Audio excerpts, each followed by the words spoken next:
يا أيها الذين آمنوا كتب عليكم الصيام كما كتب على الذين من قبلكم لعلكم تتقون.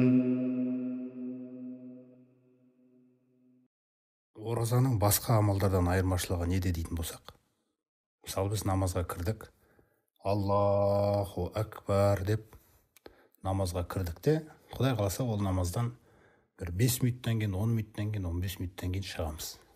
Яғни біз Алламен қасиетті мінәжатта қанша уақыт болдық? Көп болса бір 15 минут болдық. Одан кейін намаз бен намаздың келесі намаздың арасында біз босап кетуіміз мүмкін.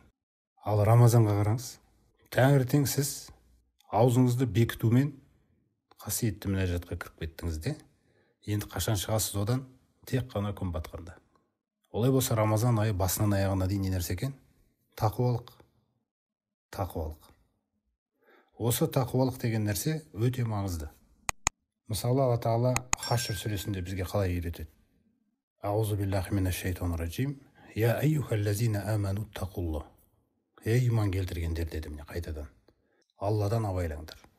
Алланы абайлаңдар. Қадірін, білімін, яғни тақуалықты алыңдар деді бізге. Сөйтіп, «Вәл-танзур нафсун мә қаддамат лиғад». Әрбір жан қарасын ертеңгі күніне не дайындағанына дейді.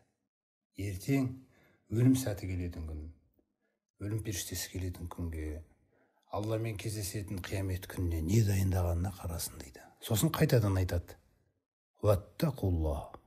Алладан абайлаңдар, қорқыңдар, сақсыныңдар, қадірлеңдер деген мағыналар. Инналлаха хабирун бима таъмалун. Олай болса бұл тақуалық деген нәрсе даму үстінде дами беретін қасиет екен. Алламен жолығатын күнге дейін бұл не істей беру керек екен? Дами беру керек. Сол аяттың сырына қараңдаршы. Ей иман келтіргендер, Алладан абайлаңдар деді. Сосын әркім ертеңгі күннен естегеніне қарасын деді. Бұны кәдімгі тілмен түсіндірген кезде әркім өзіне есеп жүргізсін. Есептесін өзі.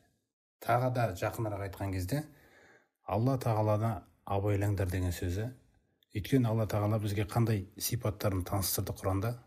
Самиғ, мен бәрін естушімін деді. Басир, мен бәрін көріп тұрмын деді. Алимун, бизати суду, мен сендердің көкіректеріңдегі ниет пиғылдарының бәрін білушімін деді. Роқибун, мен сендерді бақылап тұрмын деді. Яғни олай болса біз Алла Тағаланың назарында ап-ашық. Ол күллісін біледі. Олай болса Алладан абайлаңдар деген сөзіне, Алла Тағала мені бақылап тұрғанын мен де сезіну керекпін енді. Сөйлейтін кезімде Алла Тағаланың естуші екендігі есіме түседі. Дұрыс, жаңағы айтайын деген сөзім Аллаға ұнамайтын болса сөйлемей қалам. Бір нәрсені істейін деп жатып, Алла Тағала көріп тұр, ұнамайтын болса істемей қалам. Соқтан Алланы абайлау деген нәрсене, өйткені Алла Тағала сізді көріп тұр, естіп тұр, біліп тұр, бақылап тұр. Осы Алла Тағаланың бақылап тұрғандығын сезіну деген қасиет, сезіну қасиеті, жаңағы әркім ертеңгі күннен естегеніне қарасын деген мағынамен байланысып жатыр. Сондықтан тақуалықты 2 рет айтты бұл аятта, қараңыз. Алладан қорқыңдар деді. Ортасына нені қойды? Бақылауды қойды.